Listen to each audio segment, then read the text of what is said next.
Hello, and welcome to episode 2 of the JosiahPOdcastTV. I did officially decide to rename it to that because I believe that a lot of people were giving me that suggestion, and it's actually a really good name, so I'm going to rename it to that. So I did rename the first one, but officially this next one is renamed. But I wanted to thank you all for the support on the first one, and I wanted to do one with a guest this week, but then I had a couple things pop up where I was like, you know what? I think I want to talk about a few things that are going on and use this as another solo episode. So we'll definitely obviously still have guests, but I'm really digging the solo thing at the moment. So in the future we will, but for now we're not. But I wanted to take a second to shout out the sponsor of this podcast, and it's SUPERX. So they just released this new collaboration with Assassin's Creed. For the Assassin's Creed Shadows game, which is really awesome. So this is the bundle. This blue part is what drew me. I love the red and black, of course, but this little blue highlight right here is so sick. And this part on the bottom, this part on the back, like everything about this looks so fire. And if you use my code JosiahG949, you can get 10% off your order, and you can directly support me, which would be really cool. And I'd appreciate that if you're interested. But I love these. I wanted to share these with you guys. I actually was wearing one of the suits before I started, but then I took it off because I was getting hot. But this is the one I was wearing earlier. This is the Titan V2. I think they still have some of these. This is my favorite because I love blue, but they're just so comfortable and they're so awesome looking, and the material is just fire. They're all handmade. If you didn't know, these are all custom handmade and stitched, but they're just so awesome. And I'll keep it on here for a little bit, but it's just a really nice suit. The hoodies are awesome. Like it's just a great fit. So if you guys are looking for any sort of sweatsuits for the gym or just loungewear, or you love superheroes or whatever, these are great suits. They are definitely worth your buck. They will last you a very long time. So please check out SUPERX, link in the description of this podcast. But anyway, with that out of the way, I'd like to get started here. So I wanted to talk about a bunch of things this week, but I wanted to focus on a little bit relationships and some of the things that have been going on. Not necessarily romantic. We might get into romantic a little later, but like day-to-day relationships, relationships with friends, with family, with people you interact with. I feel like there's a lot that goes on in people's lives in regards to how they perceive themselves, and a lot of the time I feel like they do it because of how they want to look to other people. Like they don't really care about how they feel. They care about how other people feel about them and how they look at them. And I feel like that can be a really dangerous thing and really toxic. And on honesty, I have definitely fallen victim in the past of living my life to appease other people or to do what I think other people want of me. And I haven't found that satisfaction through that, and it's stuff like YouTube and finding my relationship with God and all that stuff, and going to college for graphic design. Like all that stuff was for me and stuff that I want, and I had to chase and fight for it, and I'm still fighting for it, and it's still tough, but it's something that I want. And a lot of people fall victim to, they just get comfortable. So my thing, I mentioned this a little bit before in the past with my abandonment issues and my fear of being alone. Like I would just gravitate towards people and do what they wanted to do or what the friend group wanted to do or whatever, even if I didn't really want to be there or wasn't comfortable, because I was scared and I wanted to have that connection. And I was like, well, if I'm not friends with these people, or I don't have friends in this location, like I'm going to be lonely and all this bad stuff's going to happen. But in reality, it's interesting because I don't like being alone, but I do. Like I thrive when I'm alone. And I think that's what God is. It's like pressing a diamond, like it's got to go through. A diamond is very rough and rugged, and it looks nothing like it does when you see it on a ring or in the store or on a necklace or earring or whatever. But it has to go through all this compression and pressure in order to get to that point. It's got to be condensed, like hard. It's got to go through a lot of hardship. And that's how we are,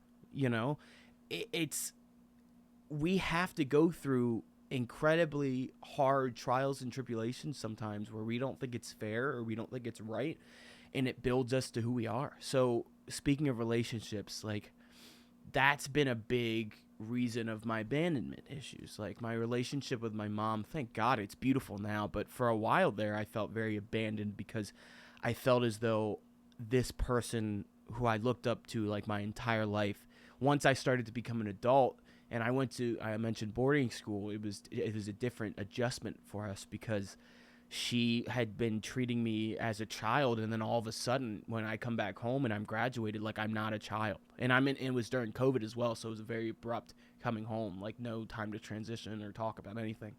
And I'm different and she's different, and we butt heads. But all that to say, like that relationship was very hard to go through, like a falling out, and I felt very abandoned by somebody that I cared deeply about. It was just my view on it was that abandonment. And when it comes to like intimate relationships, I would have a relationship with people, and as you can see probably from my channel, I'm very passionate, right? I'm very passionate about everything that I do, and especially love. And when I love people, and when I have a connection with somebody, loving them as a friend, loving them as a partner, loving them as whatever, I just love hard. If I care for you, if I say that I love you, I do. I really do. And I will do whatever it takes to make sure you're okay.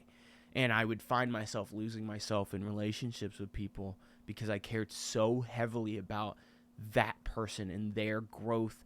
I would abandon my growth, and I would abandon me and my personality and what I wanted, and it's just toxic, and I feel like a lot of people do that in relationships with partners, like I said, but then with friends. So like things like social media, I had to get rid of all my social media recently because what I believe a lot of people do, and what I found myself doing and recognized that I was doing, is living through other people. You see only the good and the extreme bad, really, on social media. And oftentimes it's just the good because people want to perceive themselves and put themselves out there as the best person ever because they want to be liked. They want the likes on their posts. They want you to engage with them. They want that attention because they're living their lives through the, appreciation, or through the, all of that of other people. Like they only care about that. And it's like, well, when you think about it, are you living your life for these people, or are you living their life for you? Like, would you actually post that, or do you just care about what other people see when you post that? Like,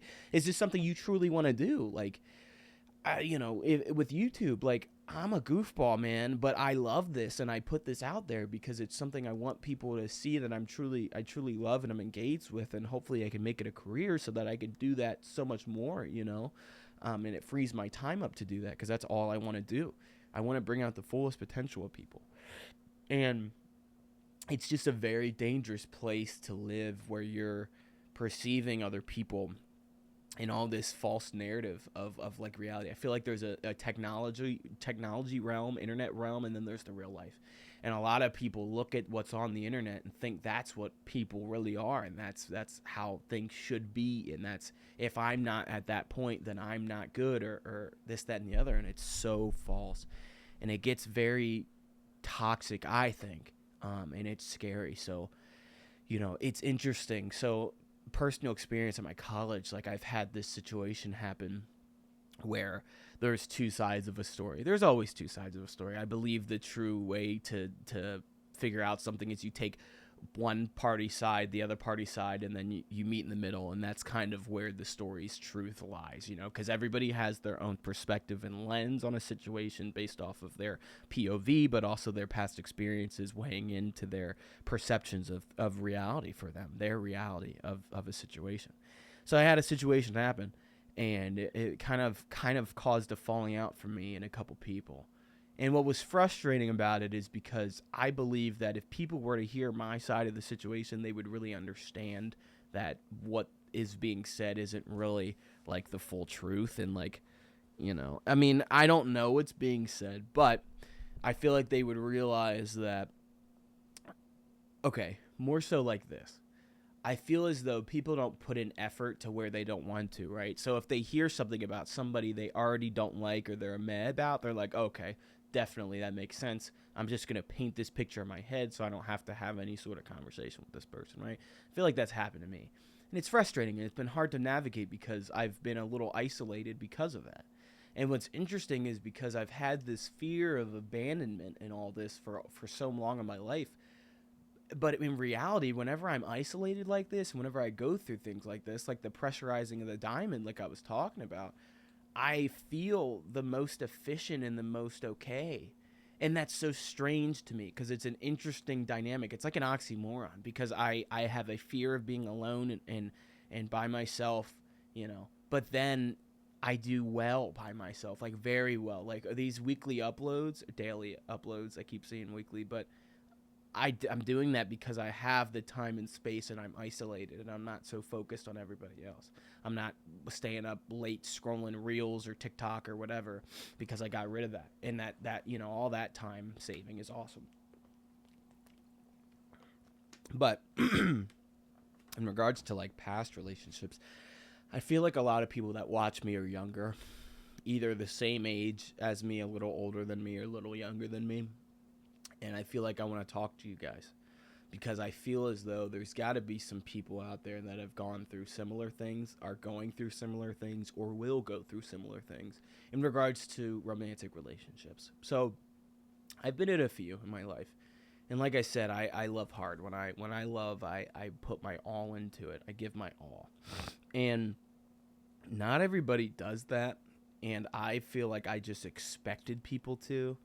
And it's a certain level of being on the same page. My friend Louie, I met him a little while ago. He's one of my closest friends. It's like having a soulmate as your like you meet somebody, not soulmate as in romantic, but soulmate as this person is like you if things went differently or if you were placed in a different part of the world or different part like it.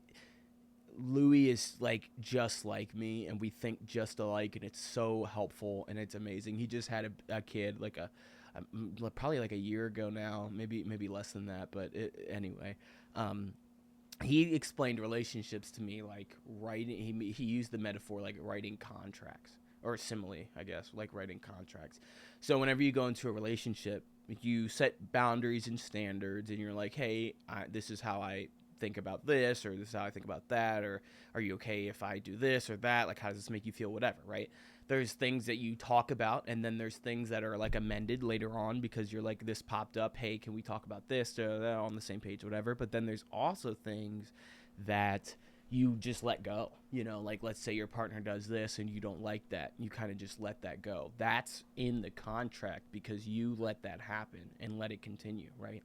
And we all start off and not being able to write contracts well because it's an experience thing. And the more you go through things, the more that you realize that you need to beef up your contracts. And I feel like I've gotten to a point which it's a blessing and a curse because I know my worth, I know my standards, and I've had true love. Like I've had someone love me and reciprocate it, like the amount of love I've given to them, which only happened once. And it's beautiful because now I know what that's like, but it also hurts because now, like, I'm never going to settle for less.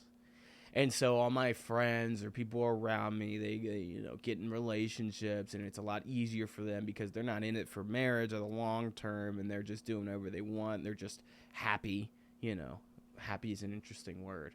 But in reality, it's like, even if I had the opportunity presented to have that situation that they have, I wouldn't take it, It's just very interesting how relationships can control a lot of the decisions you make, It's interesting. It's a lot to think about. What I want out of a relationship is I want to be able to have a partner who is just, I feel like we all kind of want similar things. That's just very understanding, that's empathetic, being able to empathize with not only myself but other people. Like empathizing meaning like you might not know this person's situation exactly or been in that situation before, but being able to like understand and visualize what that's like for that person and being able to comfort that person, how they need that, and just caring for other people, I feel like is very, very important. But it's just so interesting to think of how all of the like I feel like I keep saying it, but all the decisions that we make are so influenced by others. And I think it's something that we need to break out of. You know, I'm personally on my social media break because I believe that I don't want to do that anymore. And I want to look at myself and what I want and what's the best for me and my relationship with God, and I want to do that. We all need to give ourselves grace. I feel as though, especially if you're on the walk with God, but just in general, even if that's not where you're at in your life right now, and you go through situations and you mess up and you think you're a bad person, this is something that I struggle with all the time, and giving myself grace and being like, listen, like, we are all human. We all sin. We all make mistakes. It's just going to happen. And here's the thing. So for my personal goal of life, I want to be able to spread the word of God as best as I can. And I want to be able to have a family, a wife, and children. I want a son and a daughter. That would be awesome. Best of both worlds, right? You get both. And I want to be able to pass my love for God to them and just give them happy lives. And that's what I want, right? And I want to live as close to Jesus as I can, to perfection. Jesus was the perfect person, but it's hard because what I started doing for a while there is I would keep thinking about the end goal, right? The impossible end goal, rather, because no one is perfect. And I'm thinking of perfection, and every time I would mess up, I'm like, okay, well, I messed up. I'm not good enough to do this. I need to just stop and give up. And that's not what you do at all, but it's what I started to believe, and it would get me in these ruts, and then I would get so mentally drained. And then that's why I wouldn't upload for so long periods of time. Like, I would just go through all this stuff. It's very hard. But I feel like we need people to talk about this stuff, because I feel like there's so many people struggling with these things, but no one on social media or on the internet or anything wants to really talk about these deep issues and be real, because people want to be perceived as this awesome person and just this, you know, in regarding to internet, like this funny guy or this, you know, person who's awesome and makes great content, and that's all you want to be perceived as. That's just not what I want. I want to be perceived as someone just like you. You know, I want to be personable and empathetic, and I want to be able to show you guys that you can do what I'm doing. I'm just like you. I in regards to all of my stuff, everything you see around me, like, this was a gift from my girlfriend, my ex-girlfriend. So was the Spider-Man poster, and so is that Iron Man. And this butt poster was a gift from my best friend Sasha, and this Iron Man poster was a gift from my Uncle Tony. And that Dashie plushie was a gift for my friend Jocelyn when I was in high school. And and that Miles Morales poster right here, that was a gift. Mine, the laundry. We don't have to talk about that. I'm doing laundry today, but that poster was a gift from my friend Mikey. And you know, there's just, all of this has been a gift from you all, a blessing. And you know, I just don't want to be on this earth and take that for granted. That's my goal. I don't want to do that. I want to be able to put my all into this and give 110%, like Austin likes, all the time, you know. But all that to say,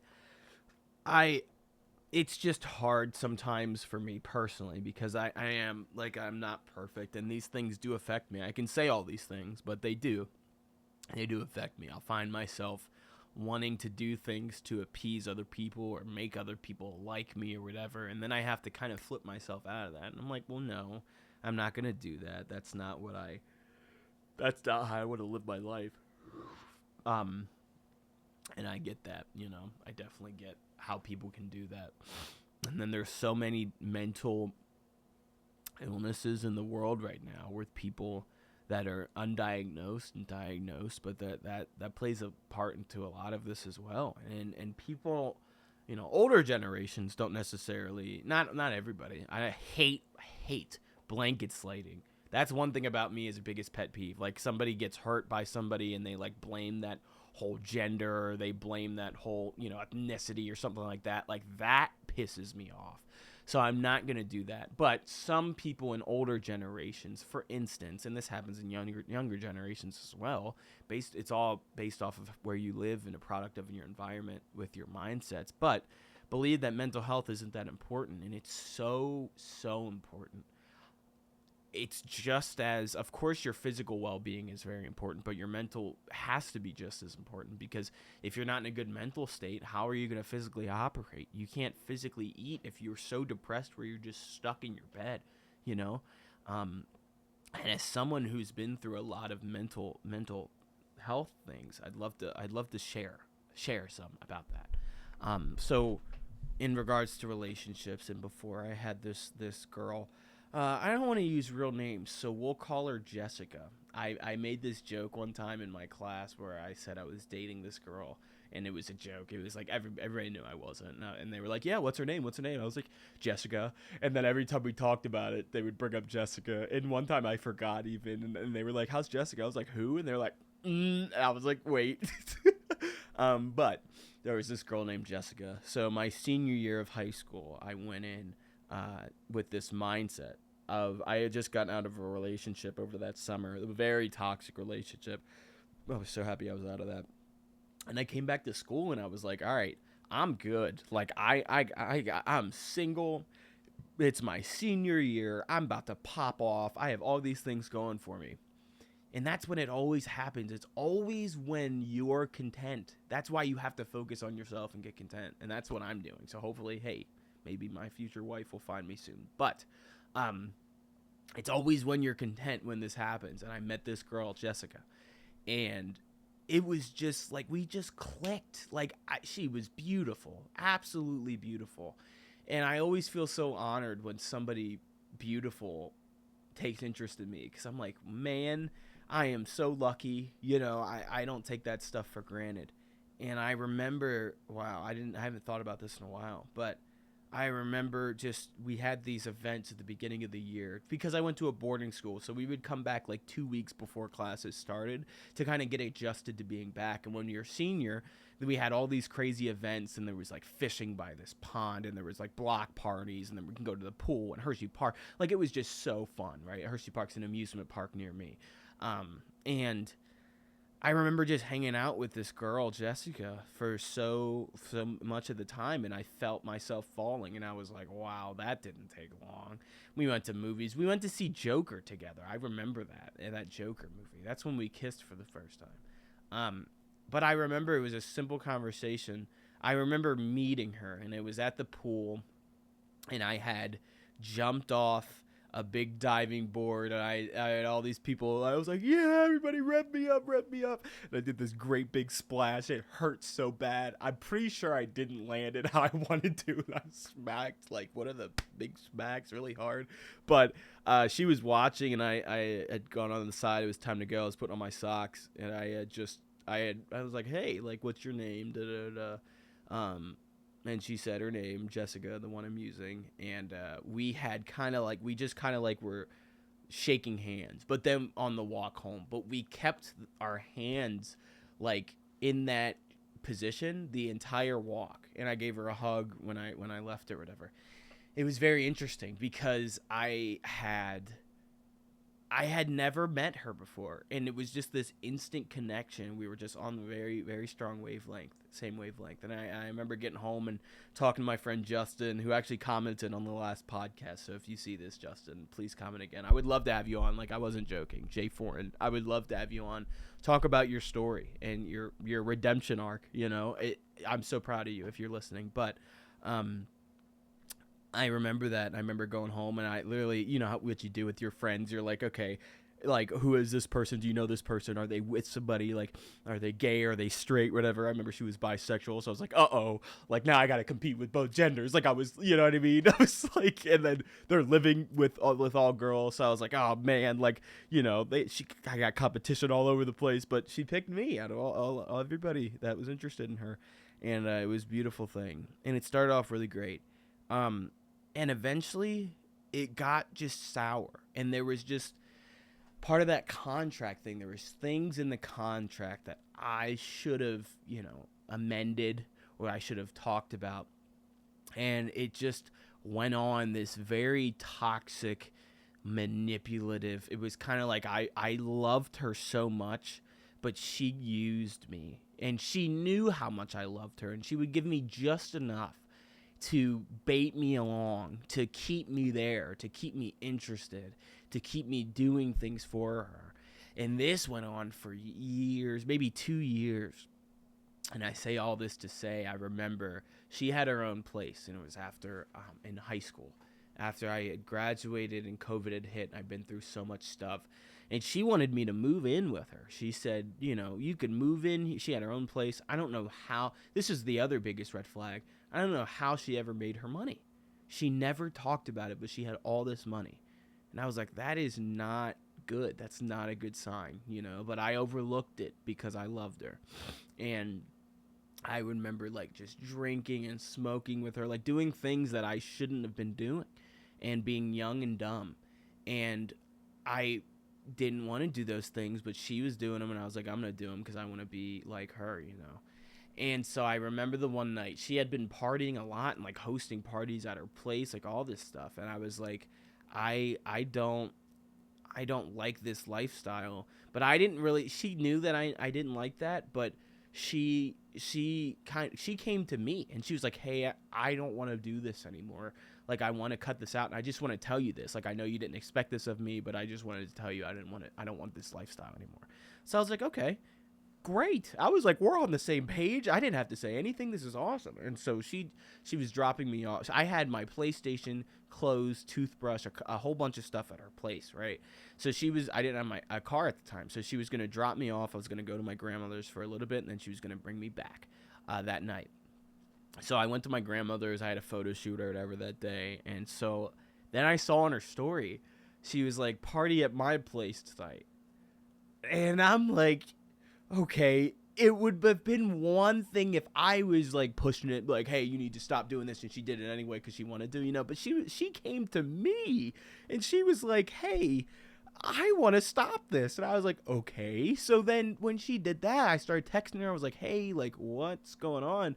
And she's like, yeah, I'm going to be doing this. I don't think I can get you tonight. And I'm like, well, that's not going to work because that's fine, but I need my stuff tonight. My PlayStation was my only form of escape other than her at this time. And I just leaned into gaming. That's all I had. Because I was so down. I was filling this gaping hole with literally, drinking and smoking and her and my video games, and it was such a horrible combination, and that it just wasn't good. And she said no, she kept it from me, and I was like, I was so upset. So the next day I was like, hey, I gotta come by and get this the next day, and then I'll be gone. And she was like, no, you can't, I'll drop it off to you sometime. I'm like, no, I need to get this. I'll come get it to you. So I had my cousin Austin bring me to get it the next day, because obviously I was done at this point. So I'm there, and she's like, I called her, and she was refusing to open the door of her place. I was like, that's fine, can you just bring it down to me? She was like, no. And she's like, I'm getting ready, I'm doing my hair, I have work today, you can't just come here and do this. I'm like, dude, you have my stuff though. So she's like, I'm gonna call the police. And I'm like, okay, so where did this, you know what I mean? It was just all of a sudden, it was crazy. But it was all those red flags accumulating that I didn't, take into account. So eventually the police came, and I'm like, listen, I don't want any problems. I don't need to go in there. She just has this stuff. Can I just have my stuff back? So she came to the door as the police was there, and then she had it in hand. And I was like, see, why couldn't you have just given that to me, But all that to say, after that relationship, after that day, we were done. She called me, cussed me out, and she said, we're done. We're never talking again. But that hurt, because you have to remember, in the beginning of that story, it was so pure and so good. And this was the first relationship, because I'm going to talk about 2 relationships, but this was the first relationship where I had fallen in love. The next one, they had fallen in love with me as well. But the first one, she fell in love with me. Or I fell in love with her, rather, and not the other way. And so it hurt to see someone move on and so fast, because she did, and not care with how much baggage I had on. And I got so, that was one of the lowest points of my life, for sure. I didn't have my relationship with my mom, and I didn't have my college. This was after I had dropped out of college during COVID because I was messing around doing and it was just tough. So that was already a thing. And then I had lost this, and I'm like, dude, I got nothing. Like, literally nothing. I was done. And I remember being at my grandmother's house, and all I would do was play Minecraft. I would sit, because I just immersed in that world, so I didn't have to face reality. I got so thin that I saw my rib cages. Like, it was really bad. And I was just stuck in this cycle of staring at this screen, not sleeping, being on Discord, talking to people about Minecraft, and that's it. And just being stuck. And I remember this one night I got really low, and I eventually had to go to a mental health facility. And that's when I really got closer to God. And that's when I was like, you know what? I don't have nothing. Or I don't, is that the correct way to say that? I do not have nothing. I have God, which is everything. That's everything I need. I had been pulling from sources that are these fossil fuel finite sources that weren't doing me any good and that weren't sustainable. And that's the problem, because if you keep doing that, you're always going to run out and always need more. And then the more you use of it, the more you're going to need of it to feel that same effect. And that's what was happening to me. I would read my Bible every day. It was the best time, and I actually envy that time, because I don't read my Bible as much as I need to because I make time for other stuff, but I don't make time for that. And that's something I'm going to be changing very soon. I'm like really trying to make a change in my life. And that was huge. It was a huge part. And I got closer to my family, and I got closer to God, and I started working. So after this point in my life, it had been like 2 years, and I had gone to the world of work, maybe a year and a half or so. And I had been working at a Sheetz. If you don't know what Sheetz are, in America, we have these gas stations called Sheetz, big chains of gas stations, mostly I think on the East Coast. And they're great. They have like ready to go food there. There's like, you can order food. If you know what a Wawa is, it's kind of like that. So you can order food there. And so I worked in like the kitchen and like the convenience store, like front part of it, because it's like all of it. And I got into a manager position there. It was really cool. I did really good for myself. I was young. I was like 19, 20, and I was in like a manager position. So, hey, that's pretty sick. I was very happy about that. But I met this girl there, and I'm going to use another name. So, Maria. So her name was Maria. And I met Maria there, and at first I didn't really, again, it was one of those moments where I was doing so good. I had my manager position. I was, killing it with money, and I was just living life. Everything was great. I thought everything was really good. And then Maria came along, and I had just been friends with her, but eventually it just started to form into something else. And I had never really seen her like that beforehand, but it was just the friendship thing at first. And we started to get closer and talking, and I had my office space, and she came to my office space one time, and that's where we had our first kiss. And I fell in love with Maria. And what was so cool is Maria fell in love with me too. And I had never had that happen before. And what was the craziest things ever is the first month in our relationship, she had to take a month-long trip to Australia. She went. And she was a horse rider, and she was training with an Olympian horse rider, which was so cool. Who lived in Australia, and like the time zones were off, so like it was literally like early in the morning was her late at night, and we would miss each other sometimes, but we would plan to just call for a little bit. We got through a whole month of that. She got back, everything was great. Like it was like the honeymoon period lasted forever. We went on this really cool trip. It was just really awesome, and something happened where we went on a trip to see Maria's sister in California.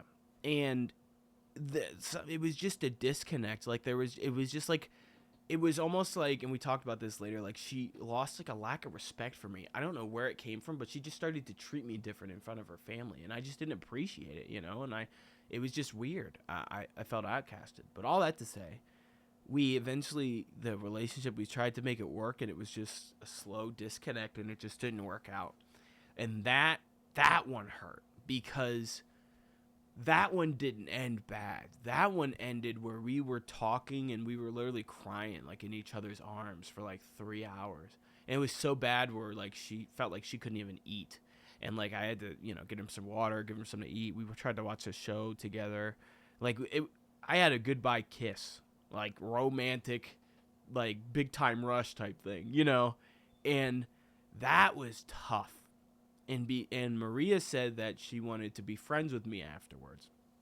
And I was like, I don't know if I can do that after putting so much love into this. Like, I love you. I'm in love with you.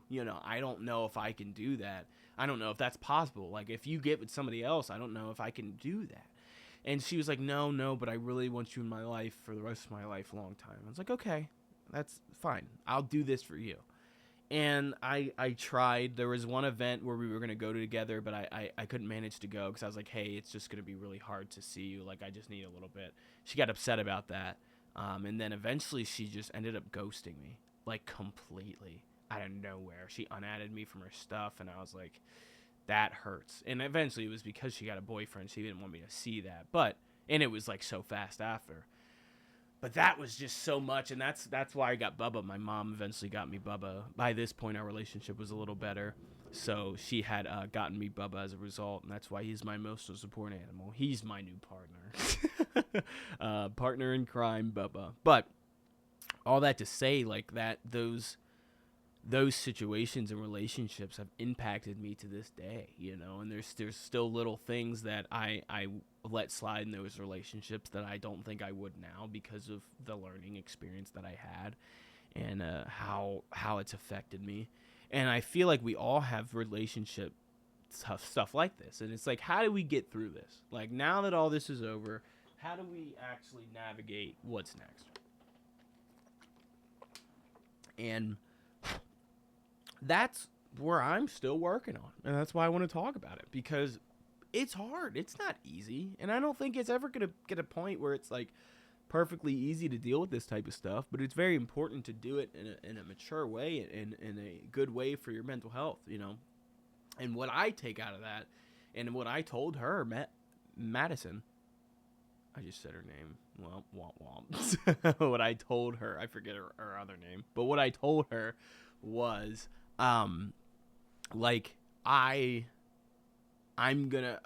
so she ghosted me, right? And I was like, I have to get closure.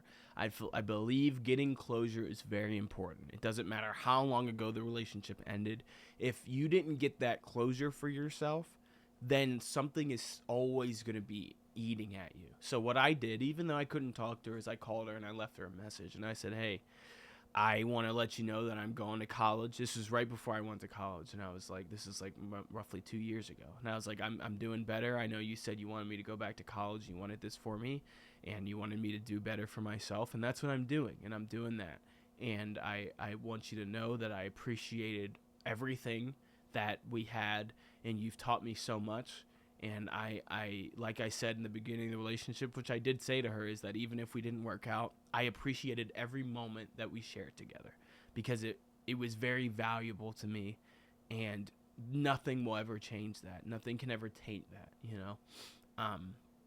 And, as time goes on, it's always people saying this, but it's always real. It's just the most hardest thing to be patient for, because time doesn't or speed up for you or slow for anybody. But time is the best healer.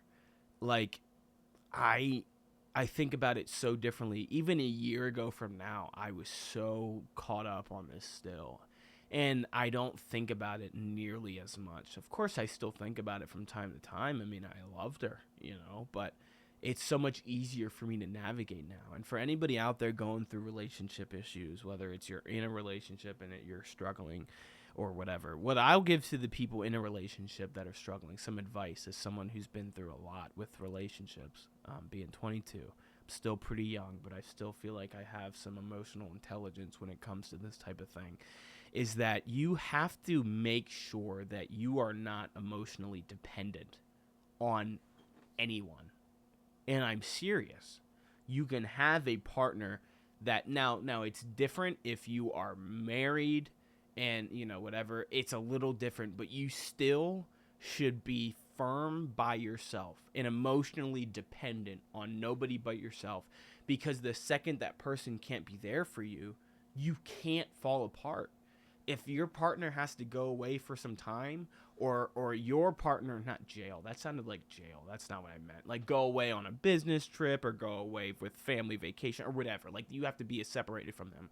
You have to be okay on your own, because you can't put that baggage on your partner, because that weighs on them and that ends up pushing them away. And you have to make sure you're okay. You have to make sure that if something is bothering you and it's a personal thing, you have to recognize that. It's just like any sort of personal growth. It doesn't matter that you're in a relationship. You still are growing personally. There's still a person that is in this duo of a relationship. And you have to make sure that person's okay too. You owe that to yourself, and you owe that to your partner for you to be okay for them. Something that I pray for all the time, because I believe and I know in my heart that God is real and that God gives you the desires of your heart if they are in his will. And it is in his will for a man and a woman to become, husband and wife and have kids and to reproduce. Like, that's in his will, right? So what's awesome about that is I know that that's something that I will get if I live for God. That is something that I know as a fact. And that's where the walking by faith, not by sight is, because I often find myself walking. What that means, walking by faith and not by sight, what that ultimately means is when you're walking or you're taking steps and you can't see, you don't have your sight, you're blindfolded. It is terrifying. I've done it. I've done like little experiments with people and like they're guiding me, and it's terrifying, and you don't trust them. Oftentimes you don't, because you're scared you're going to step on a tack or you're going to fall off a hill or whatever the scenario is. You don't have your understanding. You're not, that's another scripture. Lean not on your own understanding. Lean on his understanding. You have to lean on God's understanding. So all that to say is when I'm taking my walk in life, progressing day by day, let's say every day is a step, a lot of humans, most humans, will look at what's in front of them and around them and determine how things are based off that. But God is supernatural. That's the thing. And so when all of that's going on, you can't look at your POV and be like, that's just what it is.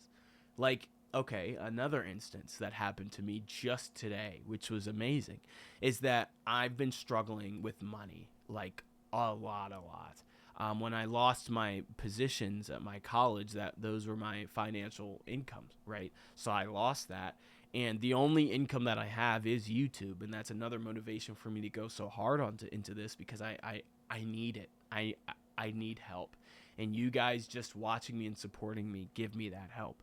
So I've been struggling with money, and I've been, there was a time where I didn't have any money for food, and so I was putting in DoorDash payments, and I would split the payments up just because I didn't have enough money. And I got to the point where there was like 5 or 6 DoorDashes that I just didn't have the money for, and that were split up on this app called Affirm. And I've been having those payments like still to this day stack up, and eventually, like right now, I think I have most all of them gone except for like a couple dollars, which is awesome. But today I got paid from YouTube, and my account was like $200 negative because of all those payments coming out of my account. And it's embarrassing, but I will always be real with you guys.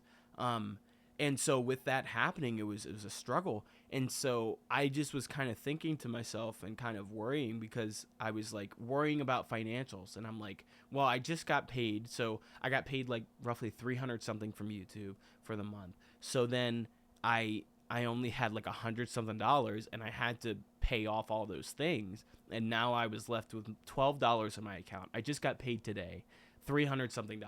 I only saw 100 something of it, and now I only have 12. And so I'm like, I'm stressed, as any human would be, because I'm looking with my sight, with my human vision of everything around me, and I'm like, well, this isn't good. This is scary. I don't have this. What am I gonna do, right? As I'm thinking this, I'm not making this up. I was walking to get some food, and like I'm actively thinking this, and I'm like, but you know what? And I literally said to myself, I was like, in my head, I wasn't speaking out loud because I was walking by myself, but I was like, it's okay. I have $12. I know if I need anything, God's going to provide. I can get through this. Bubba has his food. Like, I'm going to be okay. And I look on the ground, and this is what I see. Just laying on the ground. This is exactly how it was folded. Right in front of me. In the middle of the sidewalk. No one's around. And I'm like, wow. Wow. You can call that coincidence, but it's not. It's not. I know it's not. It's God. God heard me. He heard my stress.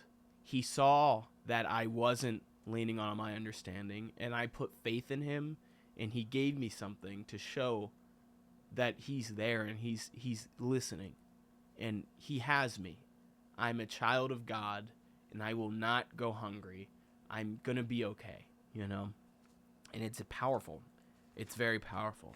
There's been instances like that's happened before in my life as well, and it's incredible how God works.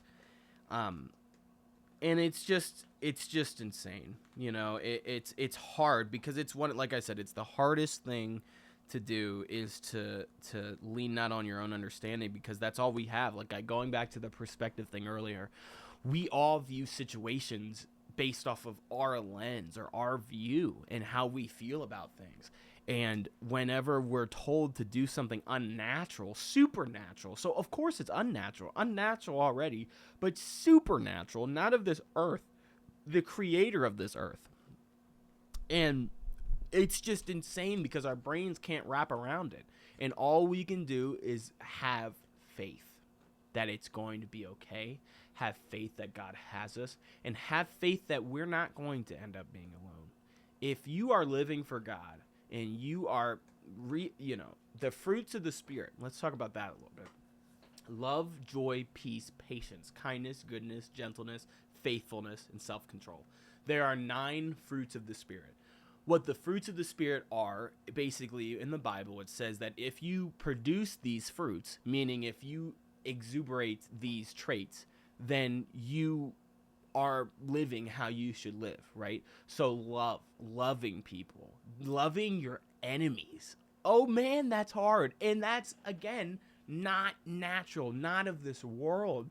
The world is going to tell you to hate your enemies, to take justice on your, and justice is real. Justice will always happen, but it's not necessarily us making the justice. It's God making the justice. That's the difference. We don't take it into our hands. We have faith that it's going to work itself out and that person's going to get their just desserts. Because listen, people do some heinous, horrible, horrendous, disgusting, despicable things on this planet. Horrible, horrible things. But there's always a caveat. Because this time on this earth is a grain of sand on a beach of eternity. Think of how small an amount of time that means. A grain of sand on a beach. Imagine just a bucket of sand and how many grain of sands there are. This is an entire beach spanning an entire coast, going deep into the ground in the ocean. It's so much. We can't fathom how much it is. And this person thinks they're getting it over on God, over on life, on all the people that they've wronged, and they feel good about it. But they're not, because this life is a test. This is not eternity. This is a grain of sand. And they can have all the fun and all the horrible demonic things that they're doing for selfishness and for pride and their ego. But when it comes to Judgment Day, when they are no longer on this earth, they are going to be in eternal damnation. And that's horrible to think about. Why would you want to do that? Live your life for God now and have eternal glory. That it's amazing. All that to say, loving your enemy is not easy and it's not natural, but it's something that you need to do. Because imagine the worst thing that you've done. Do it.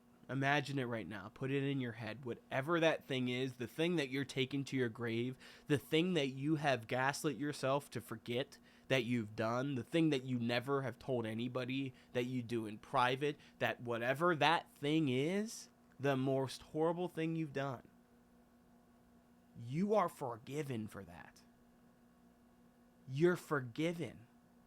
And God looks at that and he says, I'm not even going to remember that, because you're a child of God. When I say I forgive you, and it's gone, and it's washed away by the blood. When he sacrificed himself on that cross, the blood he spilled was for us, for all of us. So loving your neighbor, forgiving them for whatever they've done, hard but essential. Because if you can't forgive them, how do you expect God to forgive you? And how do you expect to inherit the kingdom of God? You can't, right? So love joy. Having joy is a beautiful thing, and I feel like it comes easy to some people, but some people it doesn't. I'm naturally a joyous person, but there's some times where I'm down and I still need to be joyous. The fact that I can breathe, the fact that I can talk to you. There's people that are mute. There's people that can't hear. That breaks my heart. I know how silly I can react to these goofy rap battle things, but I truly appreciate all the being able to hear that. People take that for granted because it's so natural and you just do it every day. Hearing my own voice, hearing my loved ones' voices, imagine never being able to hear that again. Being joyous for those things that you take for granted is huge. Love, joy, peace. It's hard for a lot of people to be at peace because they have things that go on in their lives that control them and dictate their decisions. Like I mentioned earlier, it could be friends and family and they're manipulating them and they are not at peace in their lives because they're living their life through other people. Or it can be peace in other aspects. It doesn't just have to be that. But a lot of people that maybe have anxiety or different mental things that they can't find themselves at peace, and they have to really work for that. But being at peace is so important, and having faith that everything's going to be okay and you can rely on God and having peace through that. It's much easier said than done. Not saying it's easy at all. None of these things are easy. If they were easy, everybody would be doing it, But it's a conscious decision to make. Love, joy, peace, faith, gentleness. Love, joy, peace, patience. I'm trying to do them in the right order. There's not a right order, but the more order that I remember them. Patience is huge. Road rage is a big thing. You're just driving on the road and somebody cuts you off and you want to just cuss them out and you want to race in front of them. Have patience. Why? Just to get somewhere like a couple seconds sooner? Is it really that serious? It's not. Having patience for your blessings. I have to have patience because God's building me into the person I need to be for my future wife and my future children that I will have with my wife. But I can't just expect that to happen now because I don't think I'm where I need to be now. And I need to have patience with myself and being able to grow and let that process happen. And patience for others around me. Patience is a very, very important thing. Love, joy, peace, patience, kindness. Kindness. Being kind to people is huge. There's a saying called killing them with kindness. And it's so real. It is so real. You can truly kill people with kindness. Kill people, because people can be so nasty to you and look at you differently. For instance, I had something happen today where there's this girl who because of the situation I mentioned earlier in my college, has perceived me in a negative light. She has never talked to me about this situation. She doesn't know my side of the situation. She doesn't know the full situation, right? But I've just been painted in a negative light by this person. And I saw this person coming in to where I was leaving, and I said, you know what, I'm going to hold the door for this person. She didn't really acknowledge me. She didn't really say hi to me. She just kind of did one of those. And that's okay. I'm okay. It doesn't matter because I still chose to be kind to someone who hasn't been kind to me. And that's the win. Because I will continue to do that. Because why am I going to match a level of animosity, or why am I going to match some negativity? That doesn't make any sense. And I wouldn't want that to happen to me. So why would I do that to somebody else? You have to be kind to everybody. It doesn't matter if they think horrible thoughts or they're a bad person or whatever, because it's not about them, it's about you. And here's the kicker. If you stoop down to their level and you're negative and you're not, doing what you need to do, you're just going to encourage their negativity and you're going to embrace it and fuel the fire to it. But if enough people interact with that horrible person and are kind to that person, something's going to click and they're going to be like, why? I've been despicable to you. Why are you nice to me? Why are you still being kind to me? And that's where you get to talk about the light that shines within you. Because I want to be, and I want all of you to be, lights in this world, because this world is filled with darkness. And when you're a light, it's like a lighthouse. You're going to attract people. You're going to attract boats to the light. And then they're going to be like, wait, why are you lit up? Where is this light coming from in this world of darkness? I don't understand.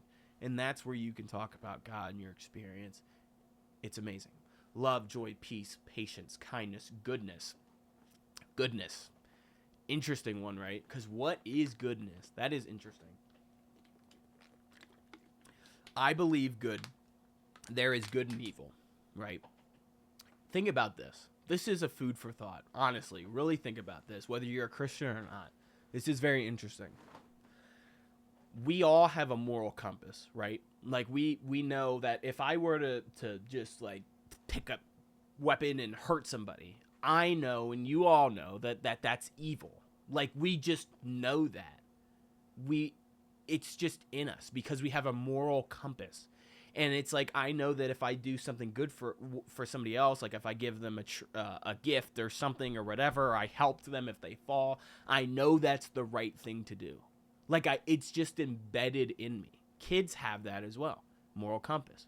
Everybody has it. Where does that moral compass come from?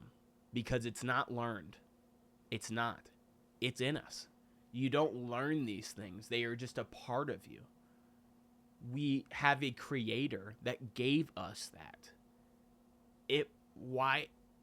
It's very interesting to think about, but it's true. That's where the moral compass comes from. So goodness is where you feel the little tingly part when you it's kind of like butterflies but in your chest, and you know when something is true and you know you're doing something good. You feel that feeling. It's a little vibration and you feel the goodness. That's goodness. That's what goodness is. It's hard to describe, but if you listen to that a couple times back, hopefully that can resonate with you and you get that. Love, joy, peace, patience, kindness, goodness, gentleness. Gentleness is kind of self-explanatory, but at the same time not. I mean, just being gentle in how you approach people. Like, for instance, about God. If you're going to people and you're just yelling about God, like you're standing on a street corner and God hates you and you're sinning and da-da-da-da-da, that's not going to want to bring people to God at all. That's not going to bring people to the faith at all. You're putting a bad name on all Christians, and it's just not the right way to go. Your actions need to be Holy Spirit led, meaning you feel the feeling that this is a good thing. You feel that vibration that this is a good thing that you should do. And you need to handle these situations with gentleness. And you can't just be, you can't just attack people, and you can't just be a negative person, you have to handle situations with gentleness and tenderness, because you know that if somebody's more abrasive, you're not going to want to go to that person in your time of need. You're going to want to go to the person that's more gentle and that can have more conversations with you that are a little lighter, and that they can be there for you. You can lean on them, So that's kind of like gentleness, love, joy, peace, patience, kindness, goodness, gentleness, faithfulness. We've talked about faithfulness, but walking by faith and not by sight, having faith in what you know is true, and being mentally strong enough to, despite any adversity you go through, keep that thought and know that you have faith in something that's true and real and powerful, and you're following that path. Love, joy, peace, kindness, goodness, faithfulness, gentleness.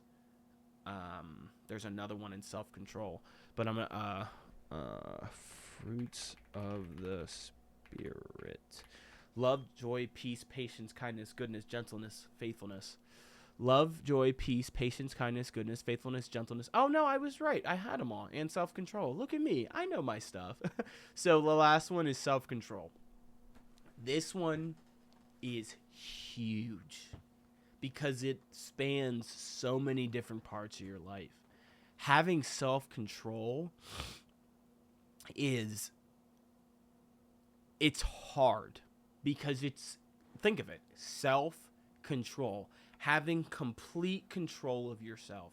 You have tendencies and urges that are human in the flesh and that things that you want to do, but to be able to control that.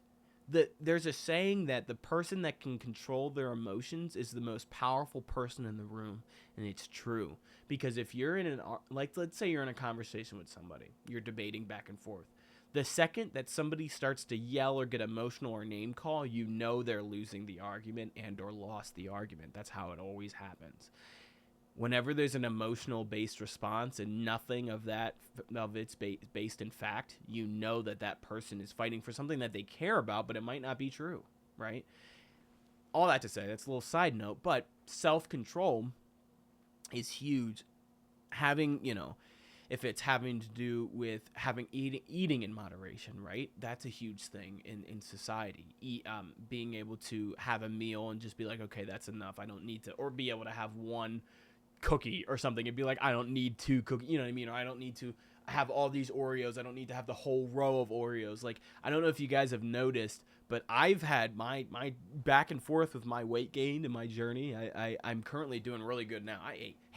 I'm fitting this super suit pretty well. I mean, okay, a little bit of a gut, but hey, it's not bad. But I've had that too. I've had self-control issues, and I've had, with things like sexual things, and like another reason why I got rid of my social media and seeing things on the internet, that's not good. And self-control in those aspects, having enough self-control to be like, yeah, I don't need to see all this stuff. I'm gonna get rid of that. I need to do something else. School. Having self-control to be able to stay up for projects and not go to bed because you just are tired. That's been another struggle. But there's so many things self-control spans. And if you can get full control over yourself and you know what you want and you do that, you're going to win at life. So all of those things, all of the fruit of the Spirit, even if you're not a Christian, I advise you to live that way because it's just the best way to live. And here's the thing, if you live that way, you're going to see God working in your life, and it's going to be impossible to negate that. And you're going to really, truly encounter God, and it's going to be beautiful.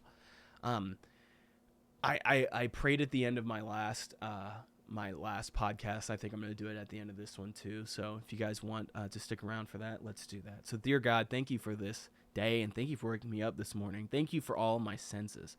Thank you for just everything that I normally take for granted, and for everybody that's watching today. I pray that you can touch them, and that you can have an impact on their hearts, and that they can take away something from what I've said today in regards to relationships, in regards to the fruits of the Spirit, whatever it is. But thank you for being able to use me as a source of connecting other people to you, because I feel like that's what you've been doing with this podcast series, and I didn't even intend for it to be that way.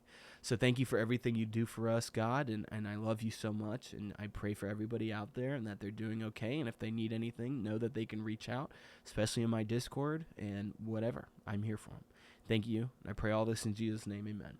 So I think that's a great wrapping point for the podcast, Josiah Podcast TV, episode number 2. I'm definitely still going to get some guests on. I'm not going to do them all solo, but this week I just had an urge to do it like this, and I feel like this was a good episode. So thank you guys so much for watching, and please stay tuned for more podcast episodes. And if you like what you see, please consider subscribing if you're not. And yeah, thank you guys so much for watching, and I'll see y'all on the next one. Deuces.